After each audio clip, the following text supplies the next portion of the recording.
দিনগুলোতে বাংলাদেশের গণতান্ত্রিক আন্দোলনে যে ভূমিকা রেখেছেন এটা নিঃসন্দেহে অত্যন্ত উল্লেখযোগ্য এবং আমার বিশ্বাস যে আগামী যদি কখনো ইতিহাস লেখা হয় গণতন্ত্রের আন্দোলনের সংগ্রামের সেই সময় আপনাদের যে অবদান সেই অবদান সেখানে লিপিবদ্ধ থাকবে।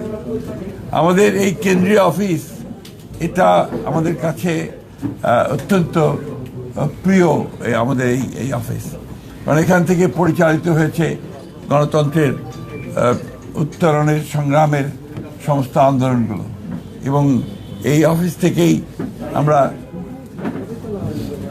আমাদের নেত্রী দেশনেত্রী বেগম খালেদা জিয়া যিনি আমাদেরকে ছেড়ে চলে গেছেন তার নেতৃত্বে তার সভাপতিত্বে আমরা এর অফিসের সামনে বহু সভা করেছি যেগুলো জনগণকে অনুপ্রাণিত করেছে গণতান্ত্রিক আন্দোলনে ঝাঁপিয়ে পড়ার জন্য।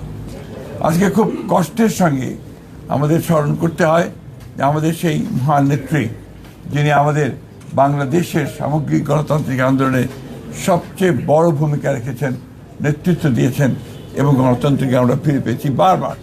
91 সালে সেই 89-এর গণ আন্দোলনের সময় তিনি নেতৃত্ব দিয়েছেন, 91-তে সরকার গঠন করেছেন, পরবর্তীকালে 96-তে এবং তার পরের প্রত্যেকটি আন্দোলনে তিনি নেতৃত্ব দিয়ে গণতন্ত্রকে প্রতিষ্ঠা করার জন্য তিনি কাজ করেছেন এবং তাকে সেই জন্যই আমরা বারবার স্মরণ করি এবং আমি যে বিশ্বাস করি যে দেশনেত্রী বেগম খালেদা জিয়া শুধু বাংলাদেশ নয় আমাদের এই এশিয়া প্যাসিফিক অঞ্চলে গণতন্ত্রকে প্রতিষ্ঠার জন্য যে সমস্ত নেতারা নেতৃত্ব দিয়েছেন তাদের মধ্যে নিঃসন্দেহে অন্যতম। আমরা তার চাই যে আল্লাহ তাআলার কাছে প্রার্থনা করি যে তাকে যেন বেহেশত নসিব করা হয়, তার রুহের মাগফিরাত কামনা করি। আমরা এখন নতুন এক বাংলাদেশের জন্য কাজ করছি, স্বপ্ন দেখছি। আমাদের নেতা, আমাদের তরুণ নেতা, আমাদের দলের চেয়ারম্যান এবং বর্তমান প্রধানমন্ত্রী তারেক রহমান সাহেবের নেতৃত্বে এবং অতি অল্প সময়ের মধ্যেই তিনি যে দেশের মানুষের মধ্যে যে একটা অবস্থান করে নিয়েছেন যে তিনি কাজ শুরু করেছেন এবং কাজ করবেন এবং তার বিভিন্ন কর্মপদ্ধতিতে সেটাই প্রমাণিত হচ্ছে। আমরা বিশ্বাস করি, আশা করি যে বাংলাদেশ জাতীয়তাবাদী দল তার নেতৃত্বে আরও শক্তিশালী হয়ে উঠবে এবং এই সরকার যে সরকার গঠন করা হয়েছে তার নেতৃত্বে সেই সরকার সফল হবে বাংলাদেশকে তার ইপ্সিত লক্ষ্যে নিয়ে যেতে এবং সত্যিকার অর্থেই একটা সুখী সমৃদ্ধ বাংলাদেশ গড়ে তুলবে, যা আমাদের প্রতিষ্ঠাতা শহীদ প্রেসিডেন্ট জিয়া রহমানের আমাদের লক্ষ্য ছিল। আমরা আশা করব যে আমাদের বাংলাদেশের সব মানুষ আমাদের দলকে সহায়তা করবে পূর্বের মতো সবসময়।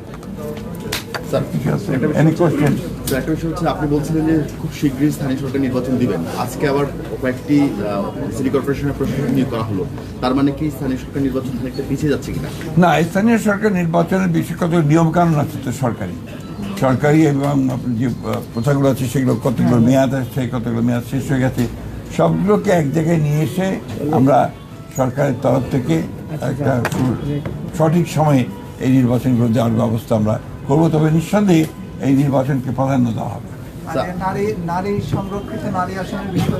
এটা তো আপনার পার্লামেন্টের সিদ্ধান্ত হবে, আপনার যেটা হওয়ার পার্লামেন্টের। এটা তো আপনারা সবসময় জানেন যে তাদের জনগণের সঙ্গে সম্পৃক্ততা থাকতে হবে, রাজনীতির সঙ্গে সম্পৃক্ত, দলের সঙ্গে সম্পৃক্ততা থাকতে হবে। আমাদের দলের পক্ষ থেকে যারা দলের সঙ্গে সম্পৃক্ত আছেন তাদেরকে প্রাধান্য দেওয়া হবে।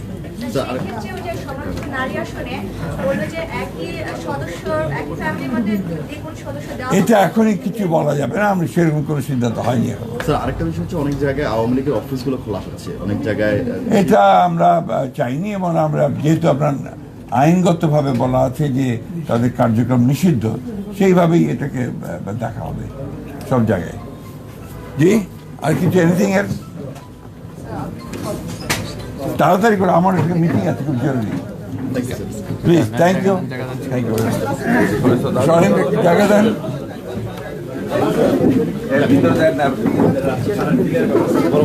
অসুবিধা